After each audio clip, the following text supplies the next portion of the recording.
anyway, I'm rewiring all my, I want to set up like a place to stream. And I was trying to put a new video card. I have one machine that I had like it's like a 5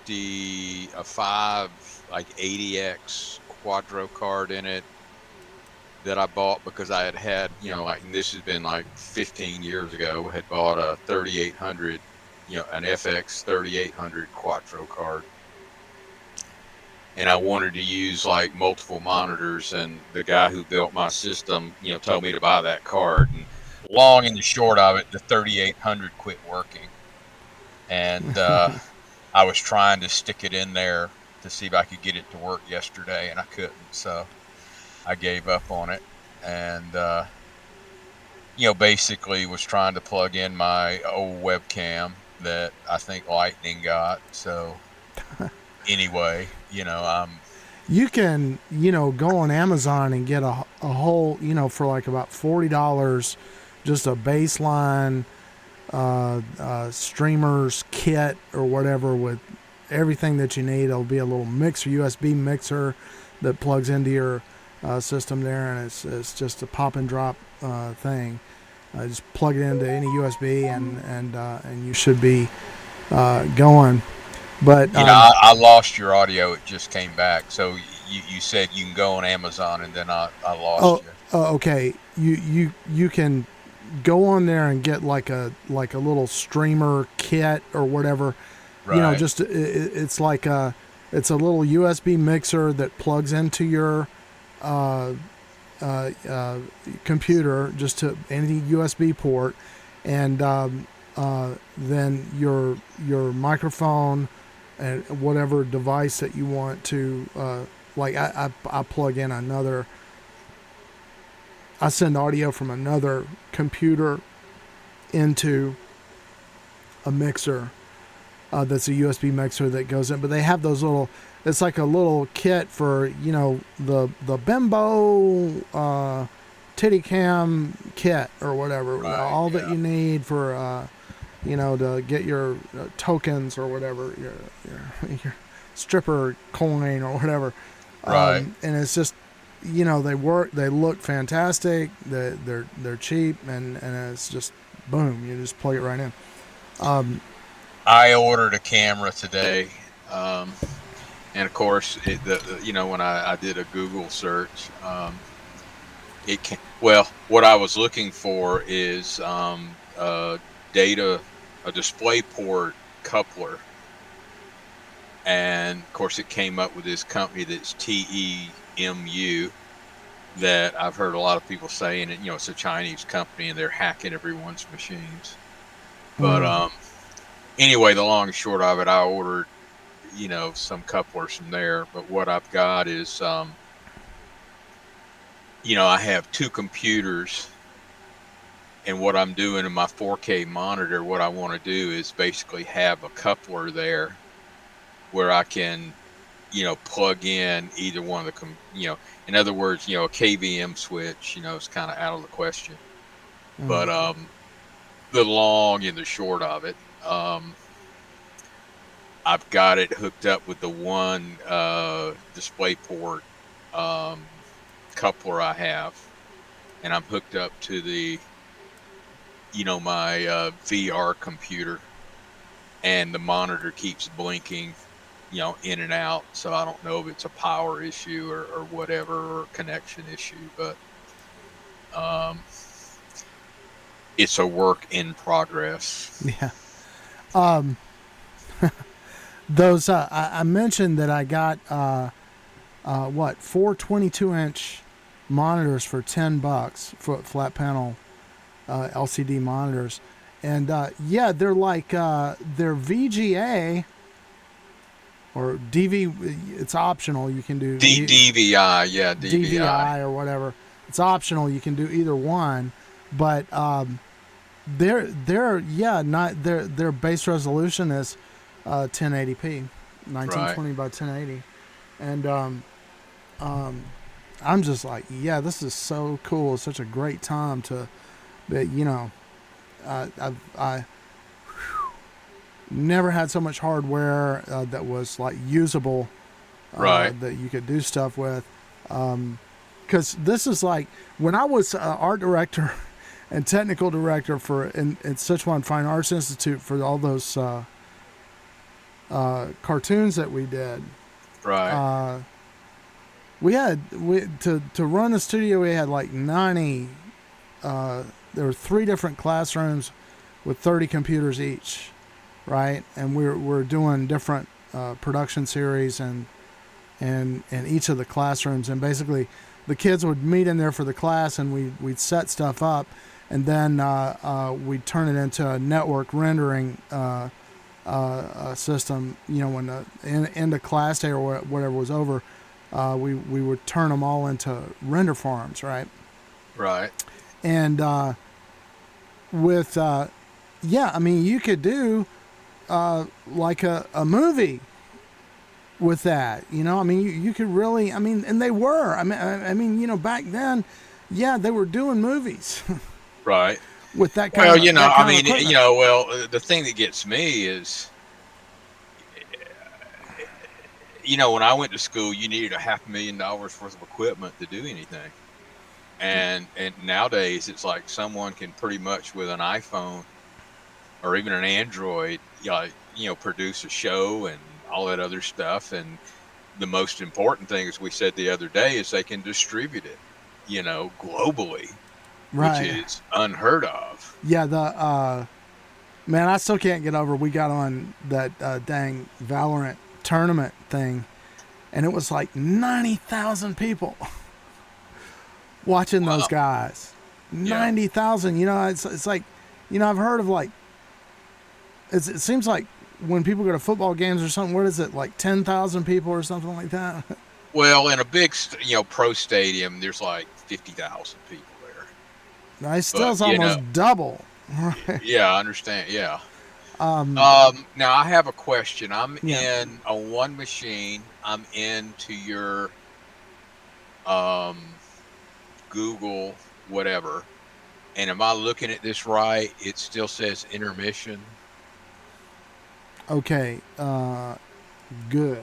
And this is the thing. I didn't get on.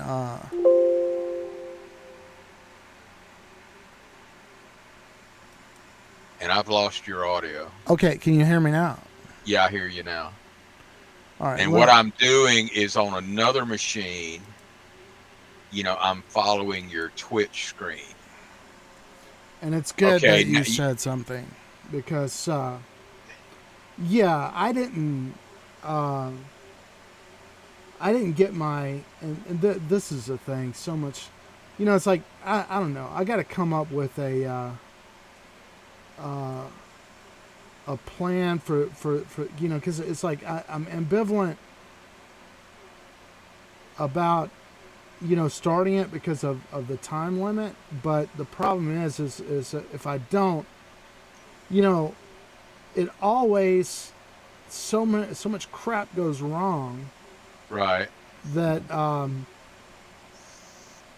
what happened was when I got ready to start, let me just finish doing this, what I'm doing right here.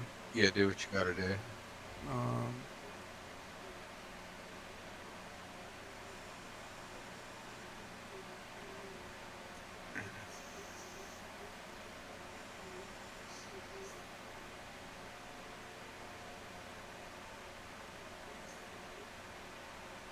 I never have gotten to where I could use these touch pads, and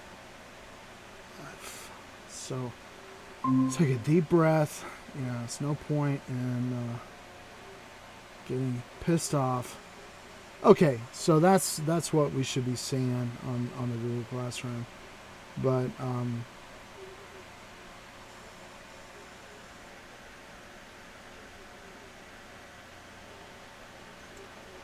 I guess we lost power yesterday. It's pretty big storms last night, eh? Oh yeah.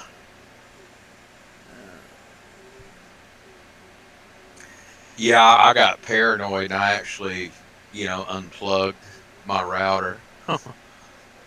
uh, I didn't want stray voltage coming down my data lines. So, but I mean, I actually, I feel bad because I didn't go to church yesterday. I mean, uh, Saturday we had a 3D club meeting, and I don't know if you remember the Hugheses, Steve and Suzanne. They have a home up in LJ, and they have like a 3D projection system up there to die for. But they said, well, we hadn't had a meeting in like 2 years. Since COVID started, we were meeting at Fernbank, and Fernbank shut everything down. And there's a new director, and we're trying to see if we can go back in there. But long and the short of it, Steve Paniotto and Ralph here in Decatur and I drove up. I left the house here at like 7:30 a.m. and picked them up. And we got up there about 11:30, and we basically had a business meeting and all that other stuff. But long and short of it, we were watching 3D till like 7:30 that night. And so it was like 10 o'clock before I got home. And I can't remember if I went straight to bed or not. But Sunday morning, I woke up at like 9:30, which is the time I need to get up to go to church. And I just rolled back over and went to bed. Didn't get out of bed till like 12:30. And then I felt bad for, I was looking at my email, and Harbor Freight had a sale on something that I've been watching for months, and that was the last day of the sale. And I said, well, I've already broken the Sabbath, so I'm gonna go down there and buy it. So went down and bought, these two cases because I have something to put in them. And what I'm trying to do is everything I'm dealing with is I'm trying to touch it once. So what I did is I, made the cases for these two items and put them up. And then I started, I cleaned off my desk and started my new computer setup. And the long and the short of it, I got in bed. I wasn't even tired, but I got in bed at 5 a.m. this morning. And, it was like, I wasn't even tired. And the long and the short of it, a friend of mine, Shirley, who's basically bedridden, lives down in Tifton. I usually call her on Sunday when I'm driving home from church. And she said, well, you didn't call me yesterday. And, we talked for like an hour. So I got out of bed about 10:30 and got up and started working on trying to get everything set up for this, and was having audio issues. And more than anything, I'm just getting to the point where I'm labeling all the cables and writing down what I have. It's like I was having an audio issue. And I guess I keep forgetting that I need to plug into the line out to get the correct audio, and then go into the audio settings and make sure I choose the right thing. But it's like right now, it's like, I don't know what's causing. I'm getting a little bit, in other words, I'm using a headset, and I'm getting a little bit of echo in it, and which is fine for me. But as I'm saying, I'm just trying to figure out, like you, it's kind of like, okay, now why is this happening? And it's all about signal path. And but anyway, Well, I did notice, like, one of the things I talked about is like using a virtual cable, so you can like here. Well, let me. I should have my dang magnifier up. Let me put it up here where I know where it is. Right. If I go over here, in Virtual Magic Mirror, right? I've got it listening to the mixer, right? Now, Right. if I tell it to listen to the virtual cable, right? What the way I would have done, and the way I've been doing it, is I go into sound settings and have the input and the output on the virtual cable, and then I tell the audio of the I tell this to listen to the virtual cable, right? Right. And then I tell I go in the virtual cable and recording, and well, I'm gonna have to go over there and show it. But when you get it set up right, sometimes it doesn't, like ideally I should be able to have, I'll be sending audio from an application that's like an artificial intelligence voice or something like that to trigger the avatar to talk. So she's going to be listening to that and talking as a result of that. And then in sound settings, I'm going to go in and let me bring this over. Oop.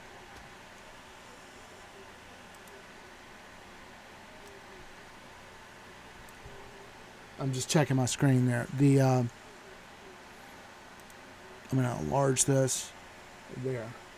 See that guy? It's under the related settings, sound control panel. I'll open that.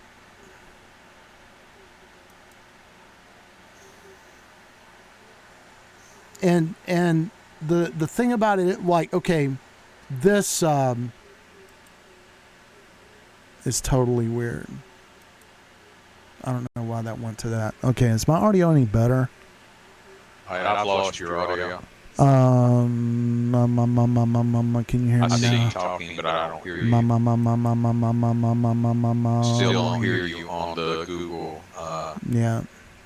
stream. Well, how about now?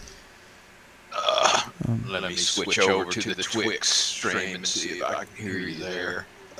Let's see. Audio output. Mic auxiliary. Let's see. I know what the problem is.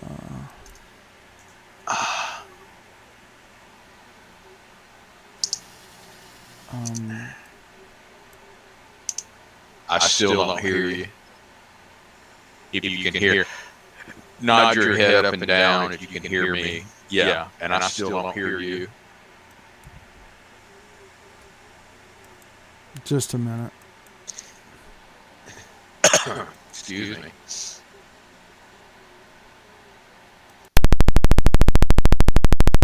Go to this. Close this. All right. OBS is saying that it's Still don't hear you. It's saying that it's hearing me. And let me see. There, that's working. And how about now? Can you hear me now? Still don't hear you. Let me go in and Test. of course I'm hearing myself in my headset, so I know I'm getting audio from my computer. Let me see. Click on my audio.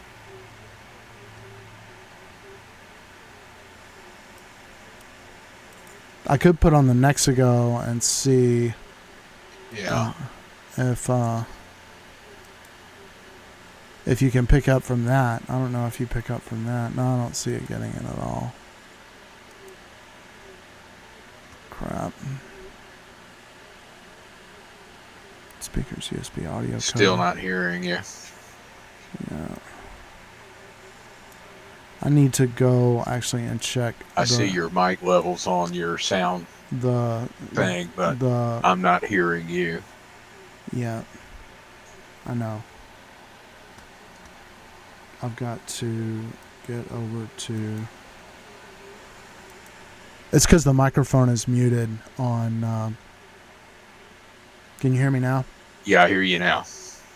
Yeah, it's because the Google Meet, it got muted. I don't know how in the hell it did. But you know, it may be doing that automatically when it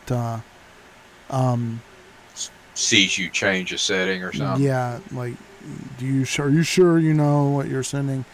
All right, so this is where we lost audio. Sound control panel. Right. All right, so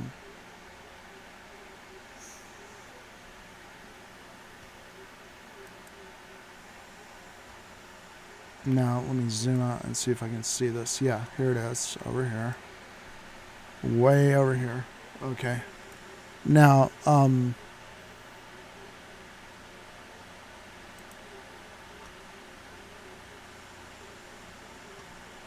when I've got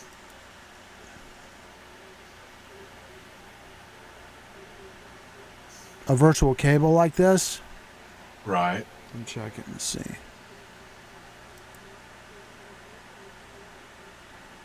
I can set listen, right? Mm-hmm. And say, listen to this, right? So here's my virtual cable, and I tell my speakers to listen to this, right? And the speakers pick it up, right? Or I can choose right here in the drop down. You see that? Right. But when you set that up, okay, so let me, I'm going to go over it again. Both your input, so you've got input and output listening to the virtual cable, right?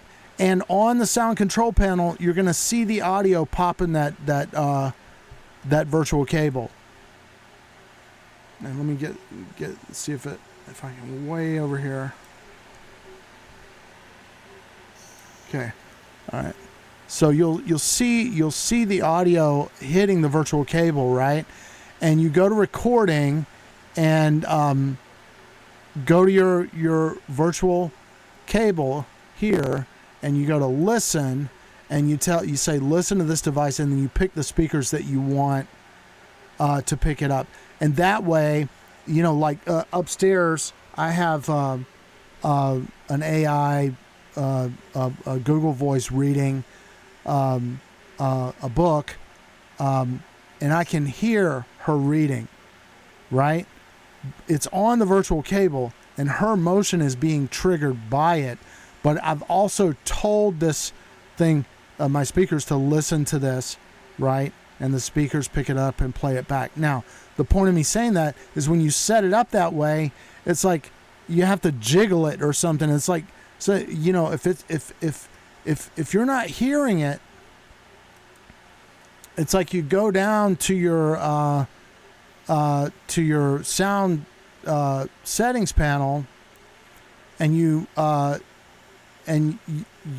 it's like you select the thing, you select the speakers, and you go select the cable output again.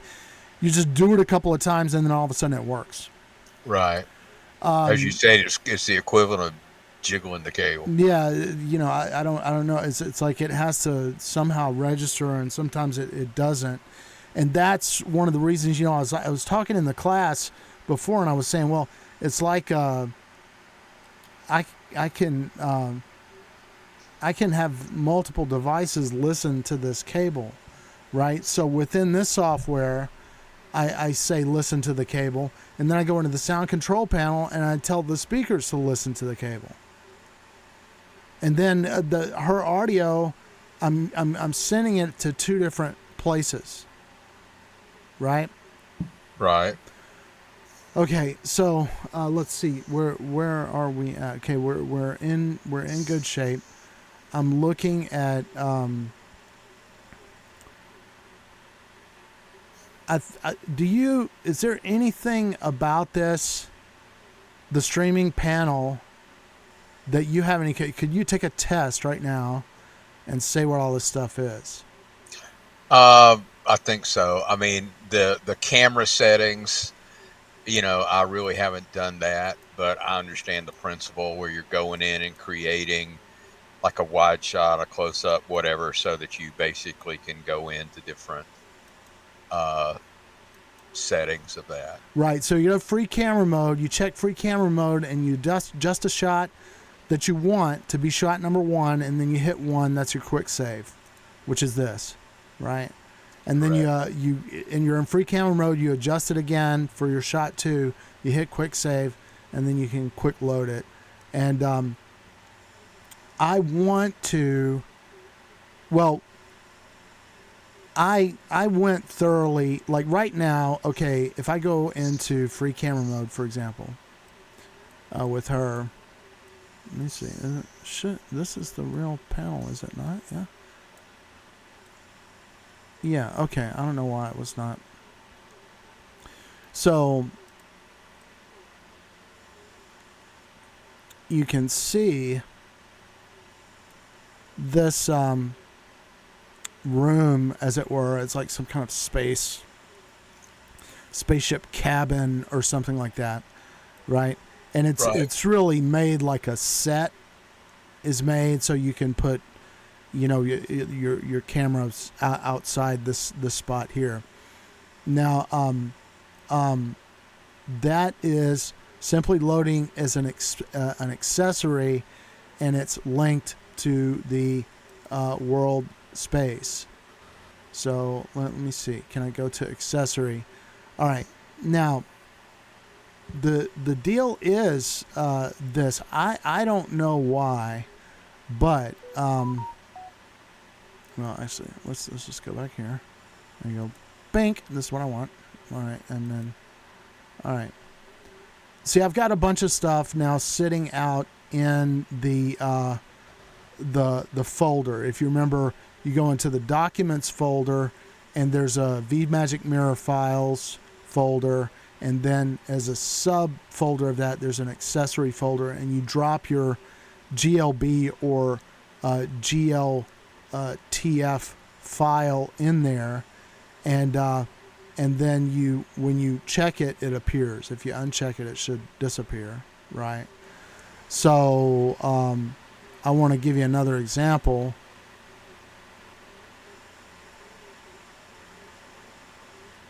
And it's taken it a while to load. Let's see. Okay.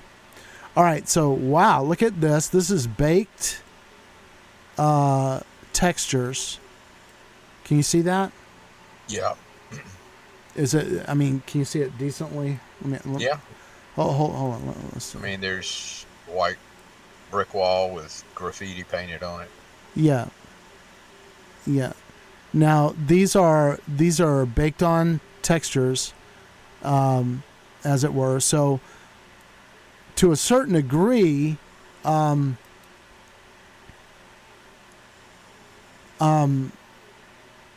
should be able to get this. There's some kind of, okay. We often talk about your texture mapping, and for something like this in a game environment, you would say, well, is it 1K? Right? Or is it 4K? Right. Right.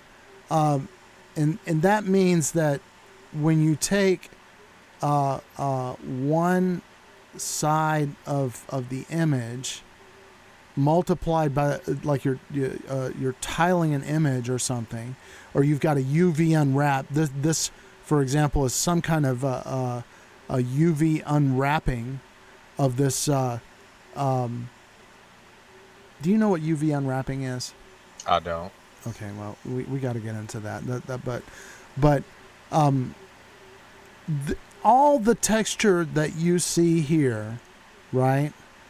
If it tells me on Sketchfab that I downloaded that it's like 1K, it means that it's 1K spread out on all 4 sides. It's kind of like if you're dealing with a virtual reality camera that is like 2K. That's 2K, but it's divided by 4. Or you understand what I'm saying? In other words, you have front, you have right and left, and front and back. So the resolution isn't like 1920 by 1080. It's a quarter of that for each view that you see. In the case of what we're talking about here, it's the product of the height and the width. Right. So the texture, all the texture that you see, will go on to a tile. It will be fitted on a tile, and the dimensions of that tile, the product of the height and the width, is going to come up to 10K or 1K or 4K, right? So I'm finding with the hardware that I have that if I try to load, I have here, you can see on the screen, this waiting room with baked textures or whatever. It's like a 4K. Right. And it just never, I mean, I didn't let it sit there until it finally came up. But with the machine that I have here that I'm operating on, if I try to load something that looks that good, it can't handle it. Right. Right. On this implementation of this software. Now, let me give you an example. I'm going to turn on this other robot thing and open her up. Let's see if it's going to... notice how it froze?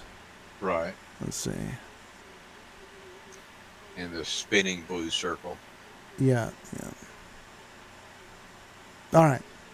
So this thing is linked to the head of her, and I would like it to be linked to the world. Now, where did it go?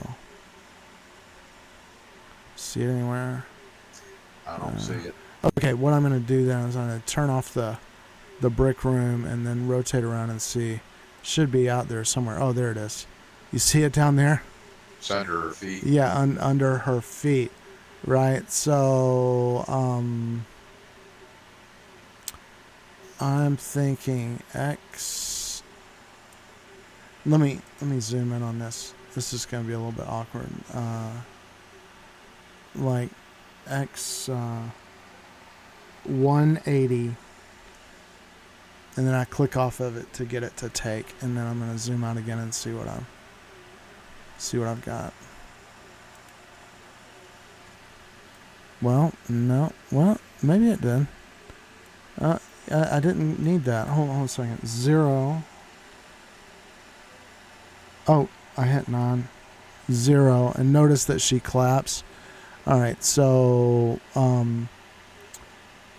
Y. Let's move it up. I have to click off of that to get that to work, and let's go ahead and increase the size of it. So it'll be I have to click off of it to make it work, and let's see. That should move it away from her.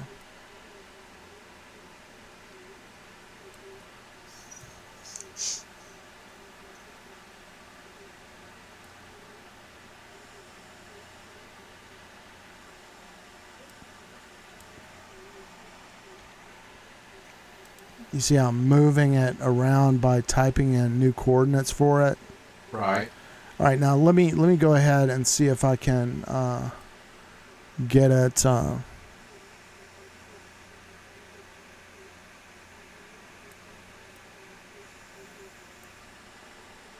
where it needs to be. Let's see.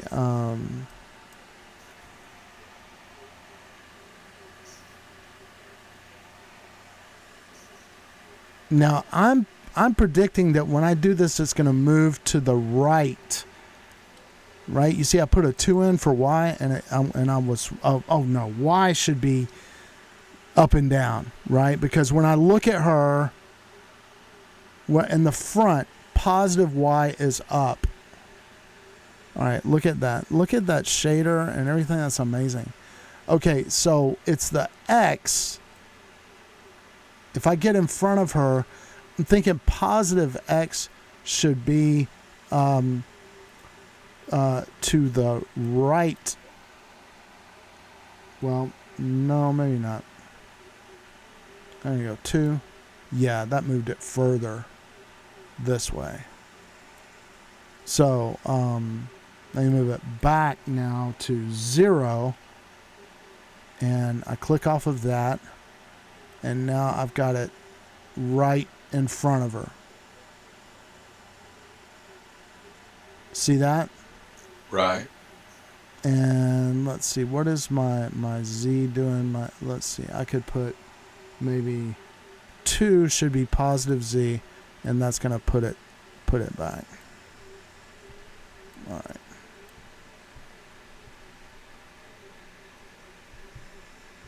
Now, as you can see, look at this, the fading of the, there's all kind of cool Unity shader stuff going on here with this robot thing that I just brought in here. Right? It means that what you see generally as the shader capability for the VRM is that's a stylistic choice that they made, right? And I can make it look, like you see this soft shadowing under her boobs, and this soft shadowing here. I did that deliberately in the setup, and I also I got it. I think if I tweaked my light the right way, I would have a more three-dimensional look, that she's looking more flat because of the intensity of the light within the system. Well, hold on a second. I'm trying to think. Doom. Stream window, face, motion. It's I need to go in to get to effects. I need to go to the setting window and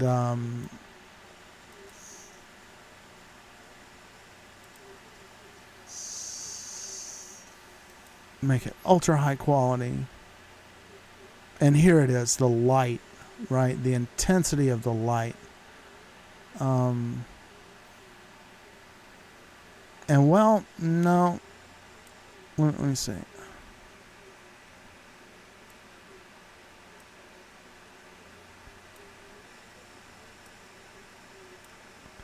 All right, you see, if you watch carefully, are you seeing that? You see there's a... Yeah. I I see the shading on her blouse underneath Yeah, her yeah. mammary glands. Yeah, her mammalian protuberances. Yeah.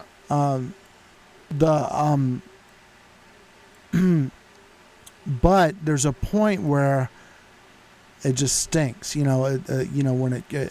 what the trick is here to get a more like for her blouse. I think that's perfect. That's a more 3D kind of look, and also for her pants. If you see that rim light, very nice kind of three-dimensional look, right? But her skin, yeah, it needs to be set up right to get a more of a 3D look in here, where the shade spread is stronger and or broader, based on keeping this right at about 80. So that's a thing that you have to play with, because you've got to, once you export the VRM, all you're going to be able to get is going to be governed by this light panel and stuff. Now also the shadow in here, there you go. See that turned her shadow on, and you can make it move around and stuff. From our conversation the other day, the whatever it is, the Unity or Epic, MetaHumans. MetaHumans, does Virtual Magic Mirror take MetaHuman characters? No, you wouldn't do that way. But I'm glad you brought that up, because and I sent this. Hold on a second. Let me see.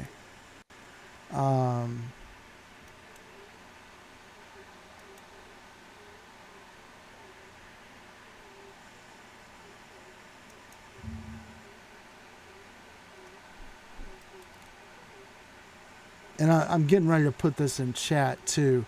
There's a run through which I would love to do on the class, uh, but there's a lady that does all that you need. Let's see, I'm almost there. 2D AI to 3D.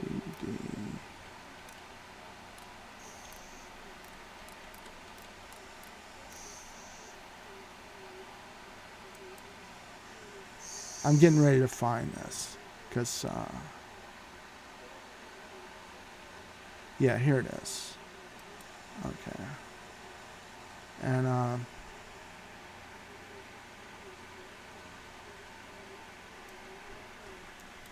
shout out to this lady for doing this nice thing.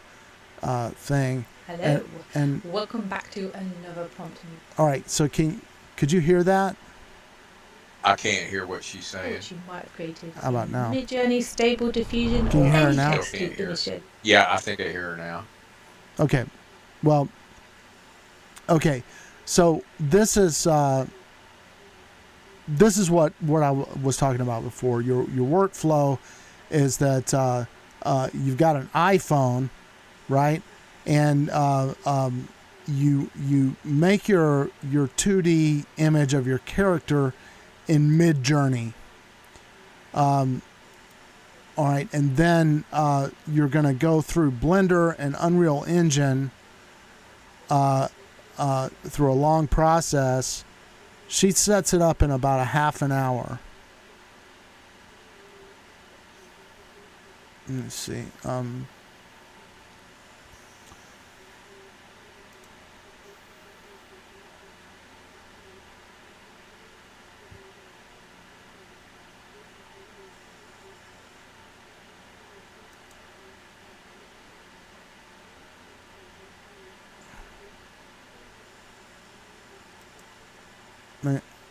Okay, there's the key shot where you're about to hold on, let me enlarge this.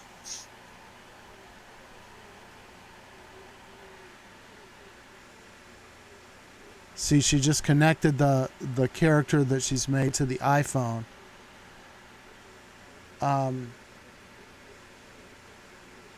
Use live link body.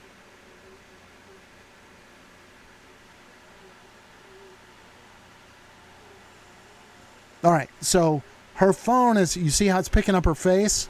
Right. So, and she's making face, her brow is knitting and stuff like that, right? So yeah, she does the whole thing from beginning to end, from a 2D image in Midjourney to this point. Yeah, in 30 minutes. Let me see if I can send that over to you. But like I said, we're seeing all this stuff, all these startups with, Synthesia, and you can make your newscasting on, you sign up for a monthly thing, and that our AI droid people will be your artificial person, right? And the thing that I was saying is like, look, if so many people are doing this, right, it's got to be really easy to do it. And there you have it. She sets it up with Unreal Engine in 30 minutes. And Unreal Engine is like Unity. Until you make serious money with a product on Unreal Engine, you don't have to pay them anything. Right? Right. But before I forget, let me get this. What is this? And you see, I gave her a like and I gave her a subscribe. The Prompt Muse. Let me go ahead and get to my chat here.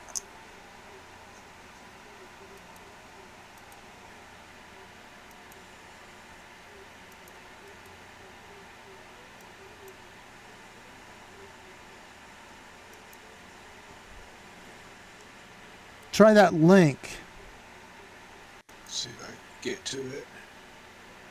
in the chat. There's a little word balloon down in the bottom. You click on that.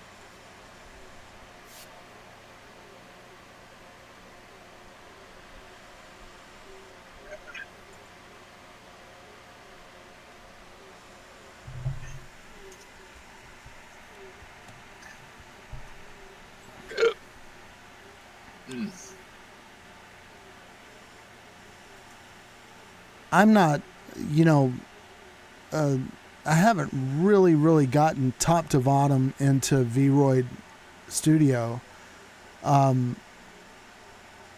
but it's clear that you know, more could be done that they're not really doing. Hold on a second. Let's see where my thing got. And where's my settings?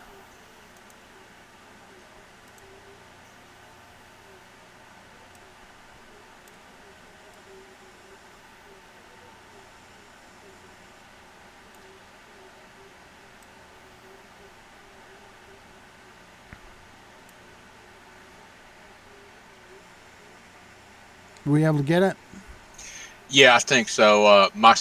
My screen that I'm looking at on keeps blinking in and out, so I'm trying to get stuff in between the blinks. So.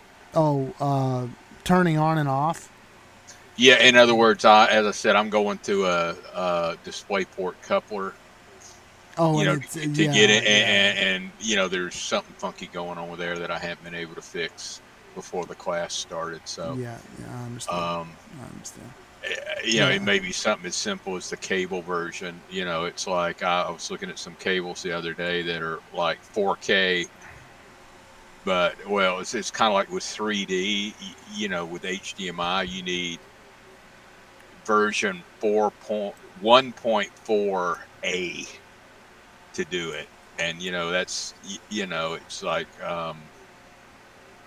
all those standards keep changing. So you know it's you know, sometimes it may be something simple as a cable I'm using, the reason something isn't working. So now I wanted to say a couple of things before the time runs out, and that is like it's important what we're looking at. The thing that we're lacking in our scenario is like well, I've got some Macs here, but they're all Yosemite or whatever. right. Mojave, and so what happened since yesterday, or since not since Friday, or with the last time we had a class, is I went out and looked at Delta more, the Delta emulator, right, and I was like, man, this is confusing. Why is it? Where can I just install it? And no, what I found is that you connect your Android, right, to your USB port, Right. and you run an App Store Alt Store server. Okay. All right, so the App Store for Mac, right, is a server that serves apps for the Mac. Right. So Delta initially, the story as it was told to me, is that Delta initially was going to be allowed to be deployed on the App Store, and then Mac changed their mind, and then they said we don't want Androids to emulate iPhones. Right. So the company was already into it, so they said we're going to make the Alt Store. So what the point I'm at is I got the Alt server running on my system, right? And what I have to do is I have to put the Delta app on the Alt server, connect my Android, and then I can deploy the Delta emulator to my phone, right?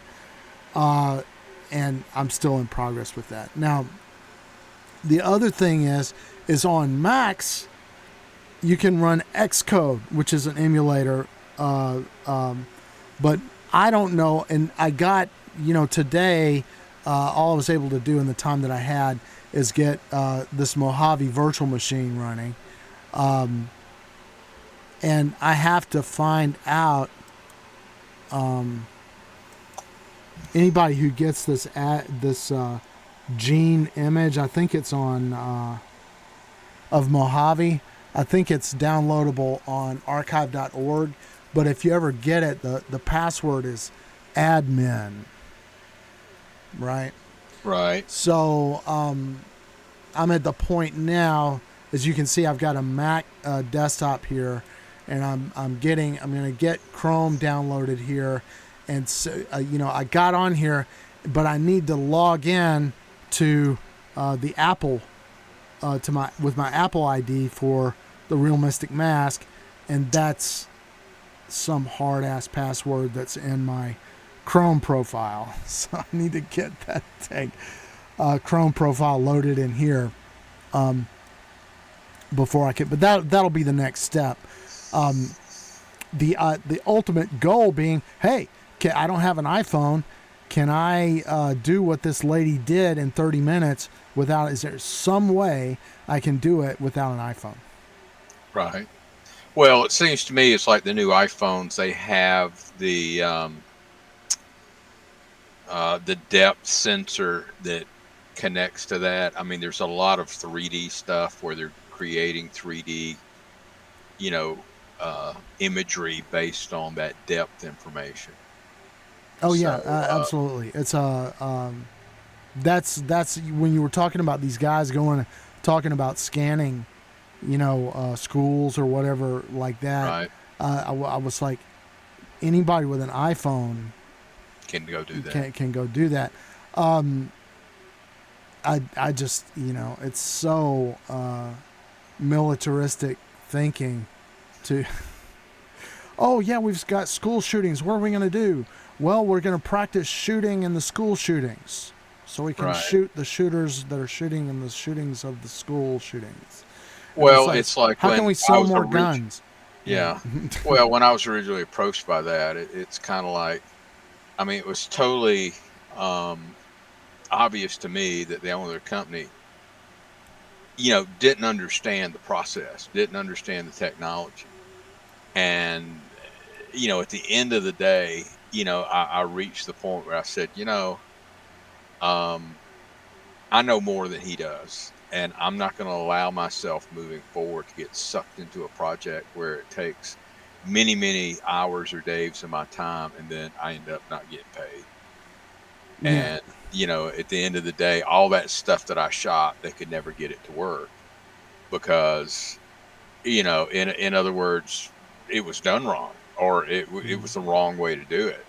And I was thinking, I mean, there are scanners that go in and will scan that space. And if you're going to do it, that's the way to do it. And see, in his mind, he's wanting to do it as, to him, it's cheap, but as inexpensively as possible. Yeah. And because, he doesn't have money to spend on equipment or something like that.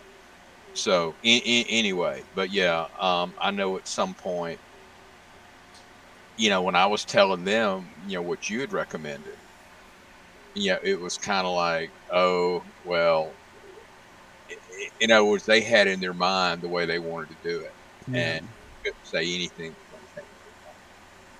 And it's like today, I wrote a document up, and I've filed it in my like OneDrive thing that I have an idea on how to do a new VR camera, and I wrote down how to do it.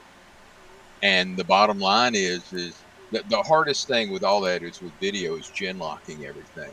But there's got to be a way to do that with these little consumer cameras. Whether you have them, it's like with the GoPros.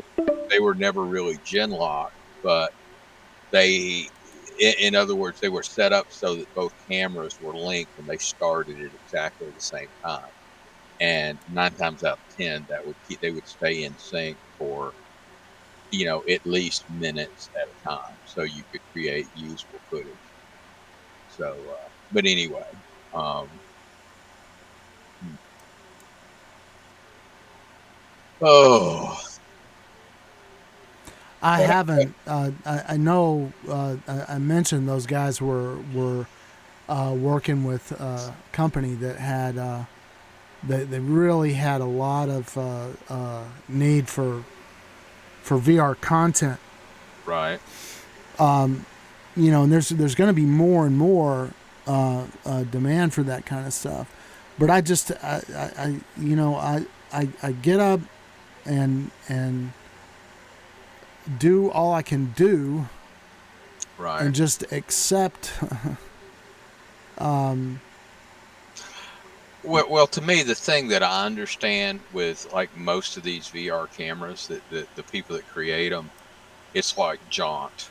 Uh, they were a bunch of professionals that were getting in and playing with cameras, and they designed a camera.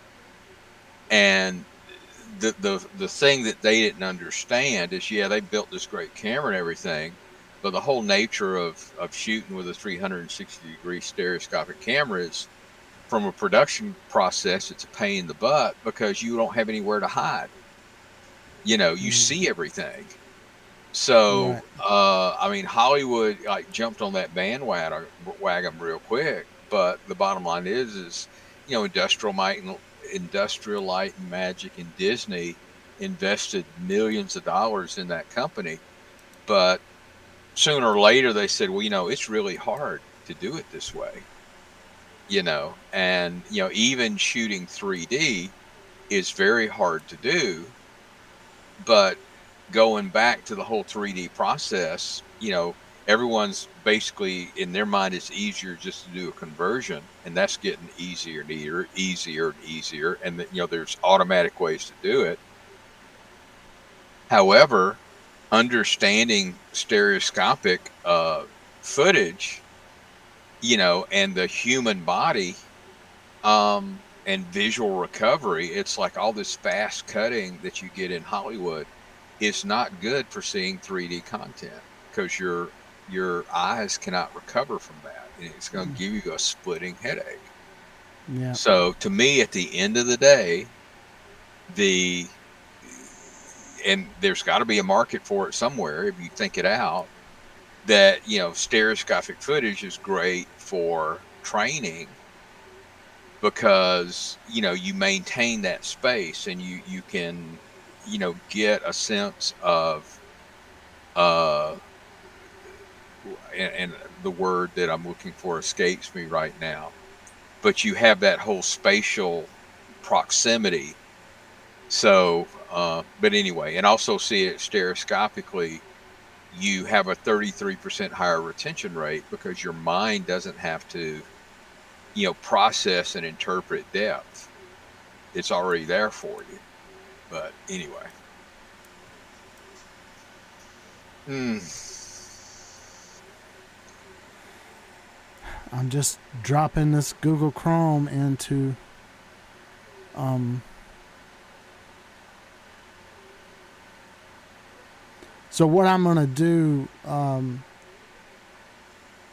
is I'm going to continue working towards getting um, to find the answer. Can we, with the equipment that we have, get get this facial motion capture thing working? And if so, that means that yeah, well, there, actually, since MetaHumans has emotions and stuff, Right. there should be a workflow that if the motion capture or facial motion capture thing with the Mac doesn't work or whatever like that, there should be a way of completely automating it, which I think in our case is more desirable. Right. That you generate your AI character, and then you set up some kind of mean. Do you know the word MIEN? Me? Right. Like a Average. In well, the middle. no. MEAN is an average, right? But Right. mean is like what I'm trying to say. It's like the kind of your attitude or something like that. Right. It bugs me that you know, he had a diplomatic mien. He had an official mien. You know, he had a that kind of thing. Right. I hate when I forget. The Persona. yeah. Do you remember the word heuristic? No. Um, What's it from? well, I mean, heuristic is just a word that it's like if you go into a situation and you go, well, I'm going to try this, I'm going to try that, and I'm going to figure out how to do this thing sort of by trial and error. That whole process is called your heuristic, right? Okay. And the on the game that I stream, okay, yeah, a person's look or manner is their mean, right? So Right. in you know, do they look like a weather reporter? Do they look like a, you know, a drill sergeant? Do they look like a Kung Fu Panda? You know, what is their mean, right? And technically, you can do that stuff with MetaHumans and Unreal Engine. And so there should be a way to fully automate, you know, like is done on an application like Synthesia. And as long as you're not making a lot of money, it's going to be free. So we should, Right. I mean, that should be our goal is to figure out how to do that. And I do want to follow this, you know, Mac emulation thing definitely down and try to get it on my, you know, do this whole process and get Delta on the phone and everything, get that set up and working. But what I was going to say is heuristic is somebody on the game that I stream. There's a lot of bots out there, and like the company, the employees came up with names for the bots, right? As if they were like people, because they don't Right. like broadcast that they've got about 420 or something bots on Mech Arena that they look like, if when you first start playing Mech Arena, you think they're just regular users, Right. right? But they're AI bots. yeah, that- yeah, they're AI bots, and they came up with all these creative names. You know, you think about Jewish ironic humor, right? Right. And you know, when I was working on the Plarium products, I would look for signs of that aspect of the culture. You know, sort of irony and ironic humor, and I didn't realize it, but the bot names are just full of that kind of humor. I still am not finished cracking up, but somebody named a bot Hugh, like the name Hugh, Right. Hugh, and Ristic R. I think they did it weird, like RHY, but heuristic is actually, I think, HUER. It's like a process of doing something by trial and error, enabling someone to discover or learn something for themselves. Right. Right? Proceeding to a solution by trial and error or by rules that are only loosely defined. A heuristic process or message. And it frustrated the crap out of me because I used to know what heuristic meant. And then when there was this bot and his name was Heuristic, every time I would see him, I'd be like, Oh, wait, yeah. I can't. It's this bot, right? And then I Right. couldn't remember the actual. I was thinking it's this person, right? But yeah, proceeding to a solution by trial and error, right? A heuristic process. But that's the mind. Funny stuff. Mean, and it annoys me when it's like, what does mean? It means you're mean. No, not like mean, but mean. It means you're mean. The way you look, your manner, right? Right. MIEN. Your idiosyncrasies put in visual The form. the nuances of your behavior. Are you Saturnine? Are you taciturn? Are you sesquipedalian in discourse? Right? And yeah, we don't read anymore. I'm glad I'm reading a lot again. I went through a period there with just very, very, very little reading. And when I was in China, I had pretty intensive reading because I would have to read Chinese stuff for Autodesk documentation to learn how to tell the students, what this tool does, or what is a xiala lebiao, it's just drop down menu, or whatever. You have to learn all that stuff, and I have to read a lot of crap. And then some things I have to read it in English, and then figure out how to tell them how to do it in Chinese. In particular, like when I taught content management systems, we had a content management system that's like WordPress, but it was much older. It's called Mambo, and we used Mambo as a content management system to teach Chinese students because you could implement it in Chinese. Now that content management system went on to become a more advanced system called Joomla, which at the time when I was teaching it in China, there was no Chinese implementation of it, right? So I had to run Mambo and the free version of Magento, and then the students had to install a virtual server because it's just putting like it's not as wide open as it is in the United States to implement an HTTP daemon, right? So when you put something, there's a bunch of ways that Chinese companies have implemented for you to put content on the web, right? But as far as you sitting there and starting your own web server and then running your content management system on your own web server, we couldn't do that. So we had to set up a virtual web server, and all that had to be done in Chinese. And I was reading a lot of technical documentation every single day, and came back, and people just don't read. I mean, when I went over to Davis's, it's like all their books. It's like bric-a-brac and knickknacks, It's like all the shelf. The books are like there, but there's all this bric-a-brac and knickknacks sitting in front of the book, so you can't actually pull a book off the shelf because there's crap sitting in front of it, right?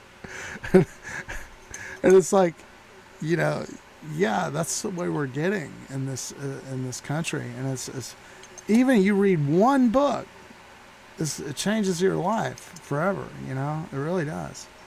And we're just losing that in the United States. I feel like we're really, really in danger of disaster, because you look at, for example, we're in Georgia, right? Up at Savannah River. It's one of the most polluted sites on earth, right? And they're debating about, they don't even know how to clean it up. And the negotiations like for the Hanford cleanup have collapsed, and they were up front saying it's going to cost $500 billion, and it's going to cost more. When a nuclear remediation company comes up and says it's going to be $500 billion to clean this up, it's going to cost probably double or triple that. Right. And so we're in a situation now in the state of Georgia where something could happen up at the Savannah River site, and all I could do is say, evacuate Atlanta. Right? Like George Bush on Katrina, he goes on TV, he's like, flee. Flee. Yeah, right. But this is one of the things that that Slovenian philosopher like Zizek talks about. He's like, yeah, we're at a situation like that. But people were like, well, I looked outside and there was blue sky and there was black clouds and tweeting birds and stuff. So, yeah, whatever. But it's something, we should be more realistic about. Oh, I think we just ended. You're gone, right? Yeah, that was the end of the class. All right, so. All right, thanks for tuning in, and we're gradually getting this more and more organized. I totally ripped apart all the computers that we had set up here. I'm reloading everything, getting everything set up. So it's going to get better, and these virtual machines are going to be tuned up a little bit better. But we're just going to keep on plowing ahead and learning stuff together. So hope you like and subscribe, and hope to see you again. Take care.